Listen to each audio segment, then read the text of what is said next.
to work. Second, it ensures that healthcare businesses are reimbursed for services that healthcare providers give to patients while they wait on pending credential applications.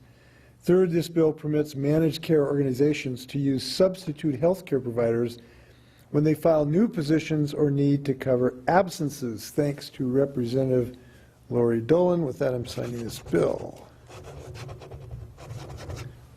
Okay, thank you. Yep. Here we go for Lori. That's Lori's bill there. Make sure she washes her hands before she handles it, though. Yes. Yes, you're right. That off for you. We have 2 cards go. We're here for Senate House Bill 2099. This bill creates greater telehealth access in our behavioral health system by creating the option for designated crisis responders to evaluate patients through video technology. Creating this option gives our designated crisis responders greater flexibility, access, and wider reach to patients in need during this global pandemic. This technology also helps people with mental illness be more efficiently evaluated and connected to treatment, particularly in rural or underserved areas. Eventually, this bill will give even greater access to designated crisis responders, thanks to Representative Irwin, and I'm signing this bill. Okay. Pen.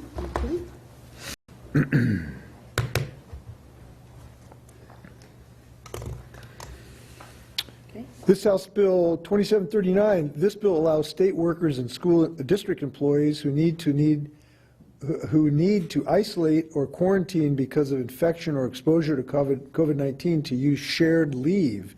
This bill also makes several changes to the shared leave program. Thanks, Representative Kloba. Another very thoughtful bill.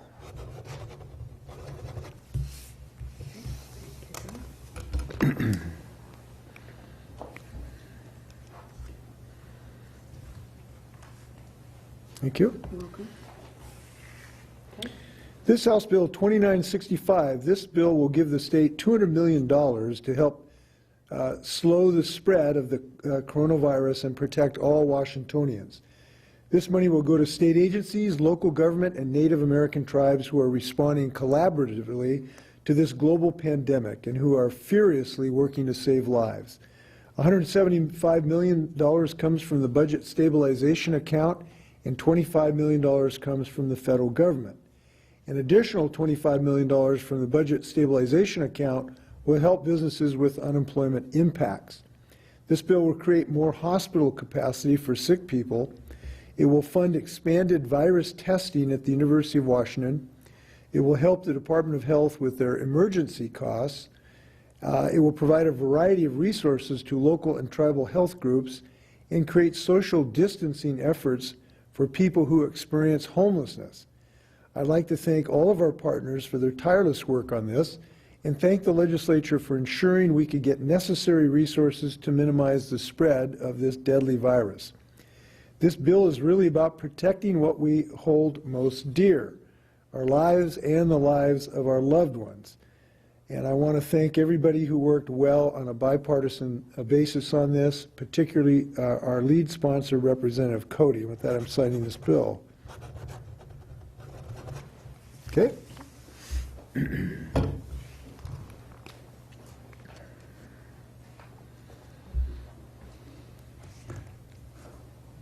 Thank you. You're welcome.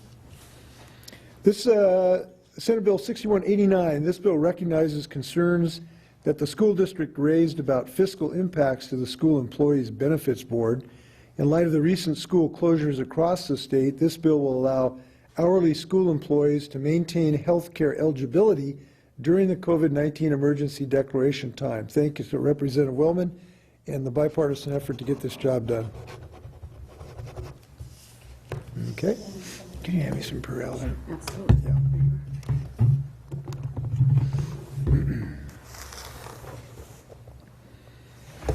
Are we done with the bill signings here? Okay. I'm going to make a few comments and take some questions. Just some quick updates. A few things happened in the last 24 hours.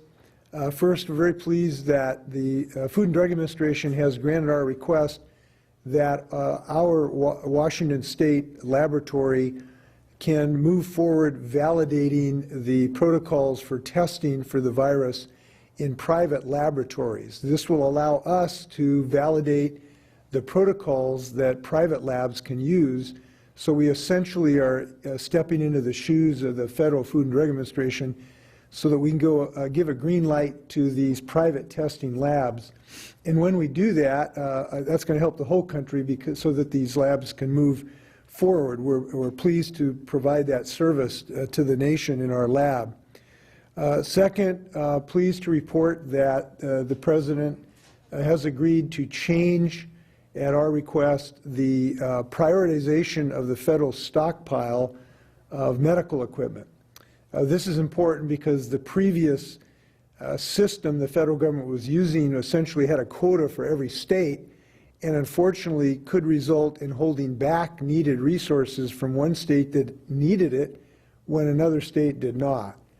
So we obviously are an epicenter of this virus. Other states are in more fortunate position, so this change in the priority system we think will help us accelerate the replenishing of our state stockpile for masks and gloves and everything else we need from the federal stockpile. We think this is going to give us a better situation so we can respond to the outbreak here in Washington State. That should be helpful.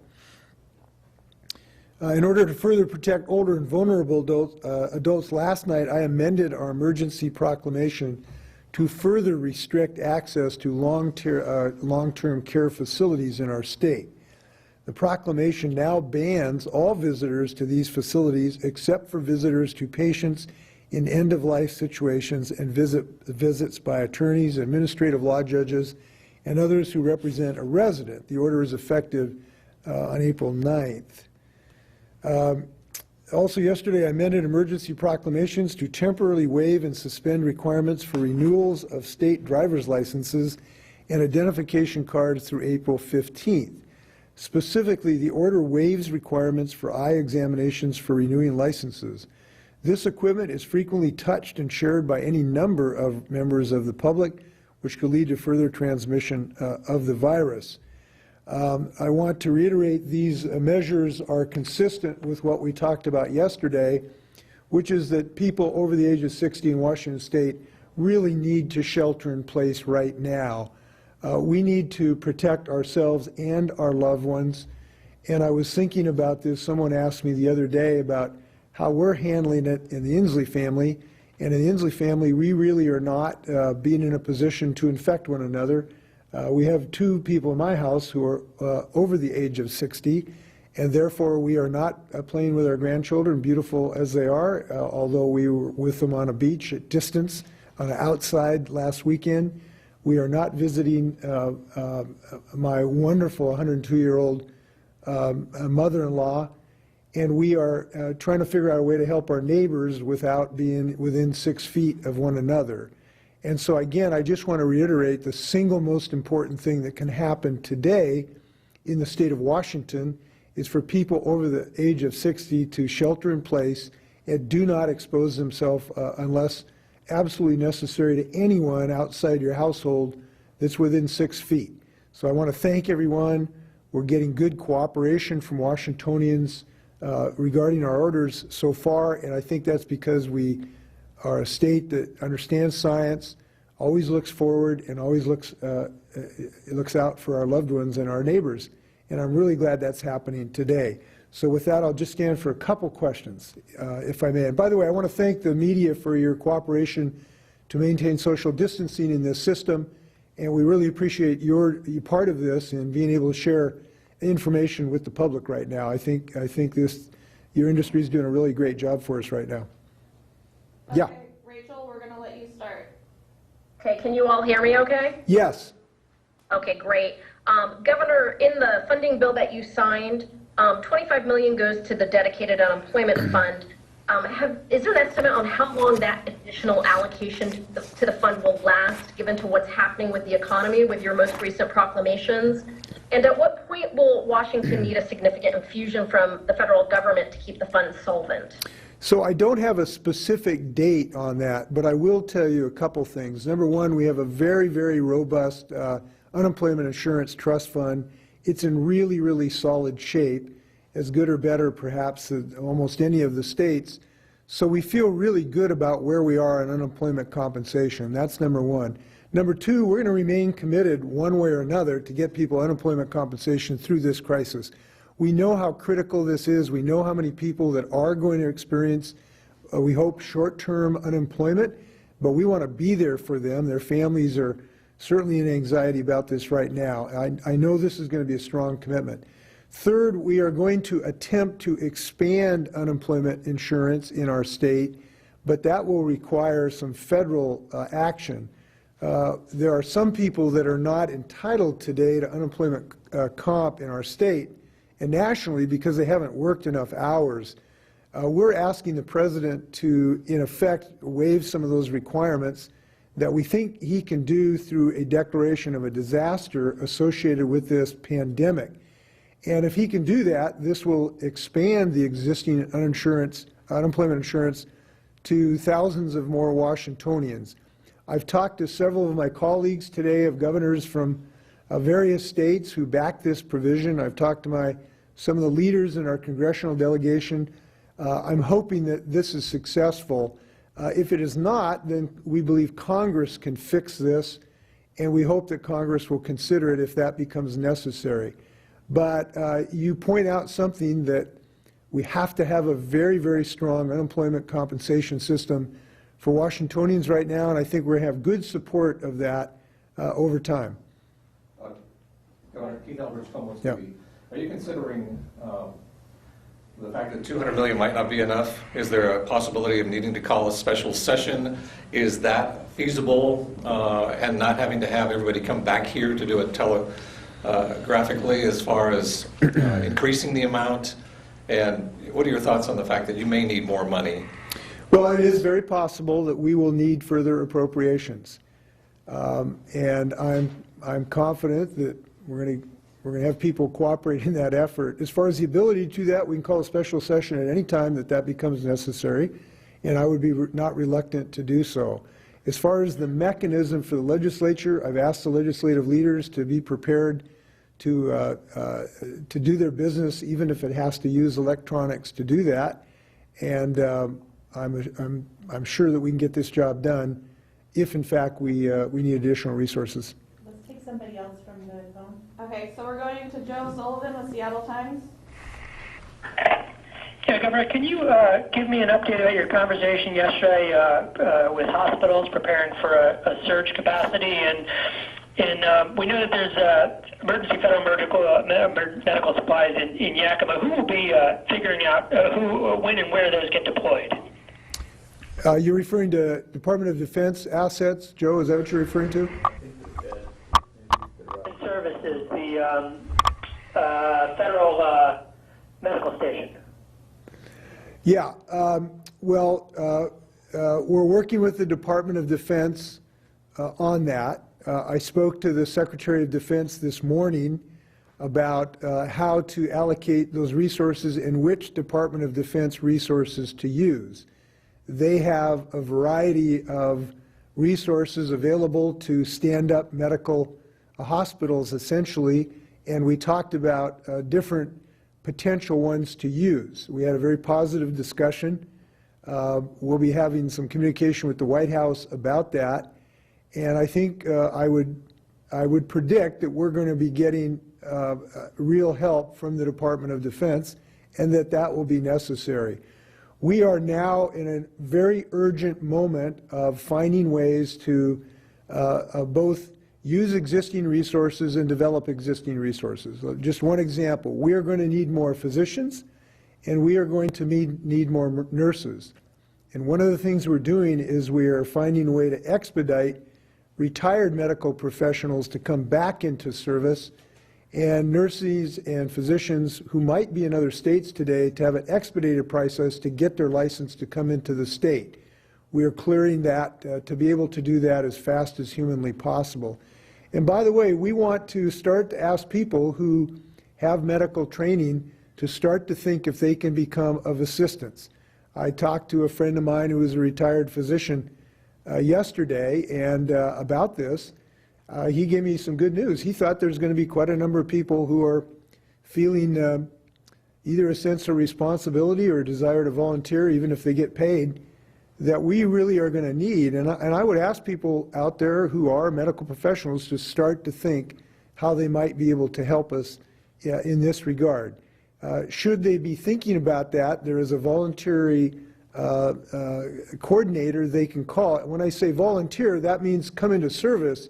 You'll still get paid, but you're volunteering to come into that service. And I'm turning to someone who might have that phone number, and nobody has it at the moment, but we'll make that available to the press as to how to get a hold into that tranche. We are looking at the physical characteristics we will need to have a more robust system, starting with beds.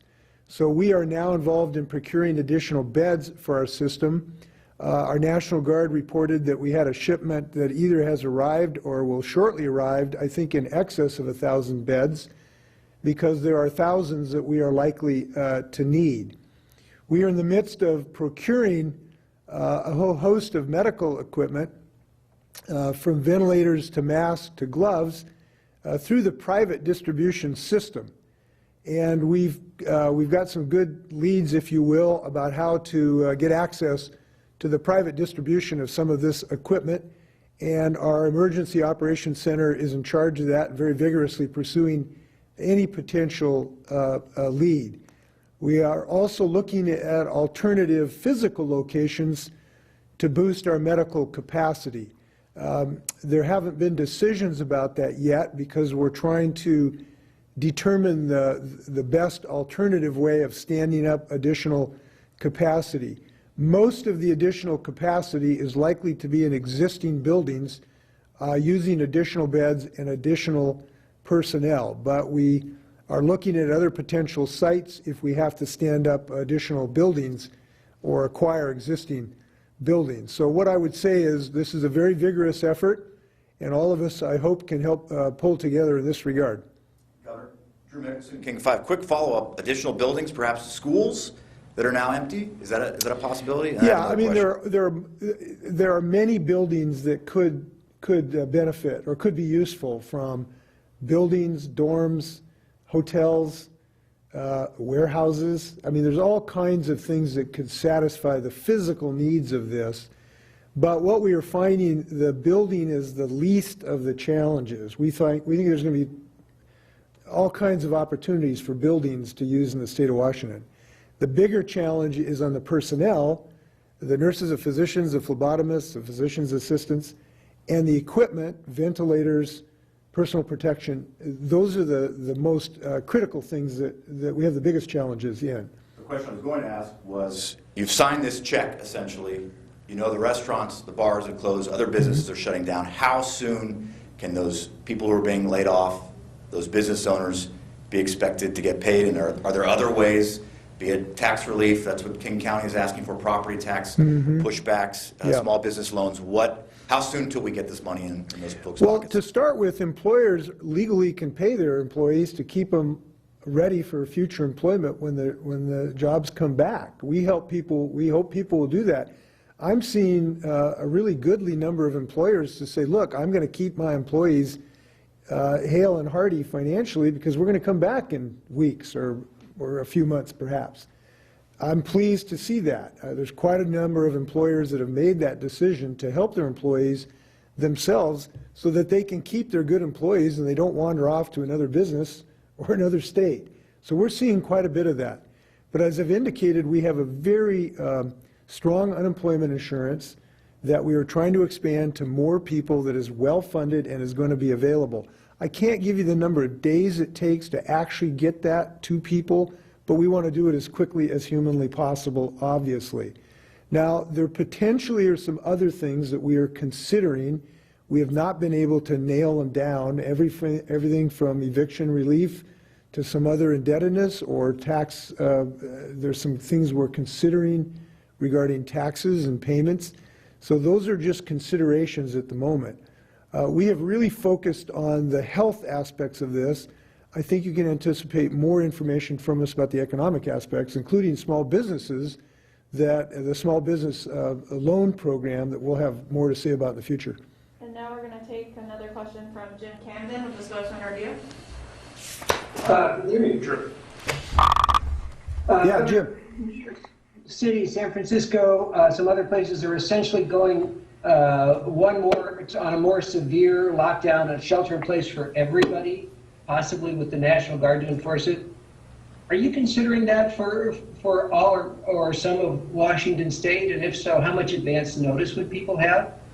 Well, this is a day-to-day situation. We are considering the epidemiology of this epidemic every day or every hour, actually. We are continually assessing the impact that we're having through our social distancing strategies to date. I will be involved in another meeting with our scientific community to model that this afternoon. Just giving an example, we're looking at our traffic counts as a potential proxy to see how many social interactions are we avoiding with our social distancing strategy so far. So this is something that we're evaluating every day or every hour. We can't rule anything in or out, and we're going to make the best decisions. But I can tell you I'm pleased at the science that is being made available to us to help make these very difficult decisions. And I want to thank people's patience and dedication to work together to do it.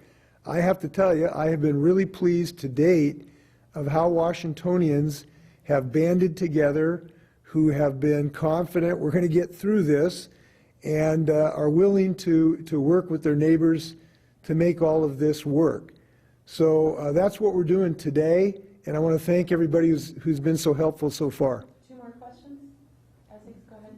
Governor, I'm sure you've heard that there are a few businesses, a few people who are defying your order. To the businesses that are staying open anyway, to the people who are patronizing those restaurants or bars, what would you say to them? Well, a couple things. I read about a restaurant in Wenatchee that indicated they did not comply until they heard what the community thought. And they heard a lot about the community through Facebook and other points, and they became convinced that the Wenatchee community really wanted to abide by this because, and so they've now reopened, I've been told. And so what I'm finding is just really, really deep, strong and bi-coastal support for this type of idea. And here's the reason, and I've expressed this before.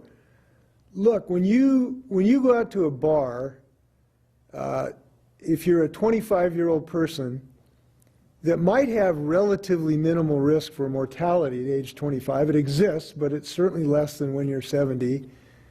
Going to the bar is fun, been doing it for years, but you might be killing your granddad by going to the bar. And that just should not be acceptable to anybody in the state of Washington. And effectively, that's what you're doing when you go to the bars tonight if you don't follow what we have suggested. That should not be acceptable to anyone. And that's simply the scientific reality of this. And it is that recognition that is making the vast, vast, vast majority of businesses comply with this order. There has been almost no really refusal to accept this. So I'm very, very pleased at where we are in the state of Washington on this. Last question. We're going to go Jim Drew with the News Tribune. Governor, I was wondering if you could just go into more detail as to what people are not who are not eligible for unemployment now if the Trump administration grants your request. How many people would become eligible, and kind of what is that eligibility level? So there is a minimum level of hours workers today would have to meet before they're eligible for any unemployment compensation. I don't have that number. I will get it to you. This would essentially remove that minimum hourly requirement. This is done for disasters in fires and floods and tornadoes right now. So we'd essentially be expanding the same type of coverage that we now have for other types of physical, geological, or meteorological disasters. That just makes a lot of sense to me. I'll try to get you some estimate of the numbers, but we know it's many, many, because you think of the servers Many servers in our restaurants work part-time, ticket takers at their Mariners games. We have a lot of families that make their bread by having 2 or 3 different part-time positions amongst different people in their families. So we know there's a lot of people that need this right now. This is important for their families.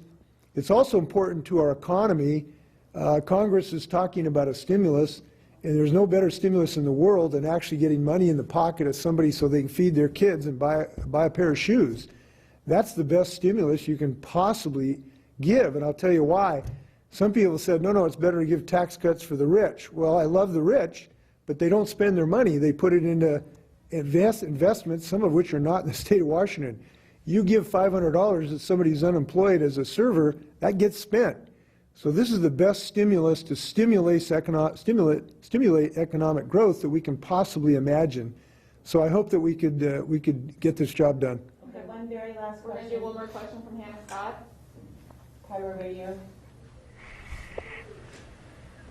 By the way, that last advice is shared by my economic advisors. There's very strong academic research which shows this is true, that $1 given to a working person so that they can buy shoes and pay their rent has a much greater stimulative impact on gross domestic product than $1 given at the higher end of the scale, because they actually spend it, and that's what we need right now. Hannah, final question?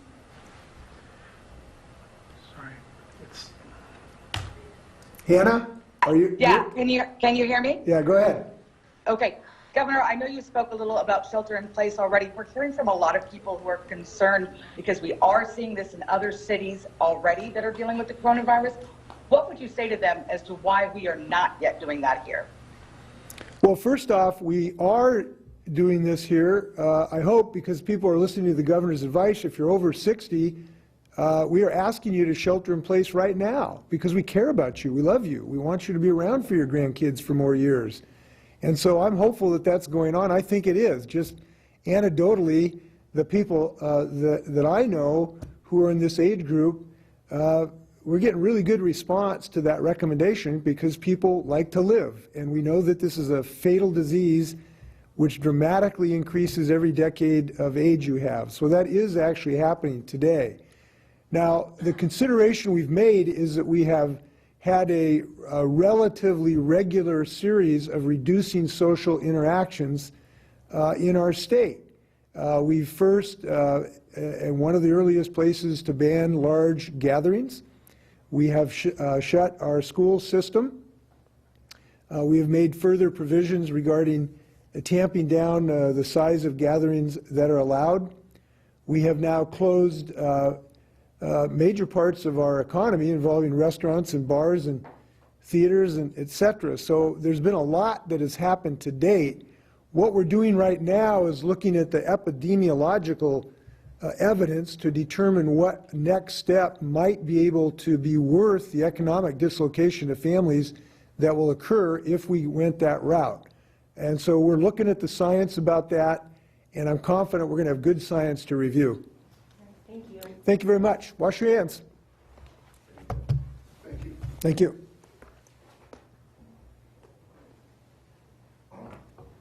Thanks to the team who made that happen. No, that was Well really done. smooth. Thank Good you. job. But Yeah. Rawtech and our staff and Cisco, like, That was just rehearsal, we're ready for the real thing. well, yeah, this was kind of our soft launch, and we actually, it was just local media. We didn't open it up to the barrage